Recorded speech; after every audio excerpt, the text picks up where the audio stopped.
So hello everyone, welcome back to my channel. কেমন আছো তোমরা সবাই? তো আজকের ব্লগটা এখান থেকেই শুরু করছি। সকালে উঠেই দেখি টেবিলে 3টে ছাতু পড়ে আছে। এগুলোকে ছাতু বলে না ছাতা বলে আমি ঠিক জানি না। এইগুলোকে আবার অনেকে মাশরুমও বলে। আর এগুলো হয়েছিল আমাদের খড়গাড়িতে। আর বাবা এইদিকে একটা কত বড় মাছ ধরে নিয়ে দাঁড়িয়ে আছে দেখো।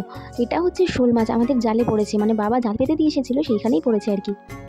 তো বিকেলবেলায় একটু বাবুকে নিয়ে ছাদে এসেছিলাম। আর ছাদে এসেই দেখো বাবু ইট ঘিরে কি সুন্দর খেলছে। আর আমরাও কিন্তু এইরকম খেলতাম, জানো তো, ইট ঘিরে ঘর বানাতাম, ওই ঘরের মধ্যে খেলতাম আর কি। আর এইদিকে দেখো কামরাঙা গাছের পাতাগুলো কি সুন্দর না লাগছে। তো এখন তালের মৌসুম চলে এসেছে, তাল পড়াও শুরু হয়ে গেছে, আর আমাদের বাড়িতে তালও চলে এসেছে। তো মা একটা বিকেলবেলা তাল নিয়ে এসেছিলো, তালের রুটি করবে আজকে, তাই তাল নিয়ে এসেছিলো। আর এদিকে বোন তাল ছানছিল আর কি। আর এত সুন্দর গাঢ়, কি বলবো, দেখো কি সুন্দর গাঢ় আর মিষ্টিও তালটা। তো তালটা কিন্তু আমাদের গাছের না, কারণ আমাদের তাল গাছ নেই। আগে ছিল কিন্তু এখন নেই। আমাদের পাশের বাড়িতেই তাল গাছ আছে, ওখান থেকেই মা নিয়ে এসেছে। আর আজকে হচ্ছে তালের রুটি। তো আজকের ব্লগটা এখানেই শেষ করলাম। ভালো থেকো সবাই, আর দেখা হচ্ছে নেক্সট ব্লগে।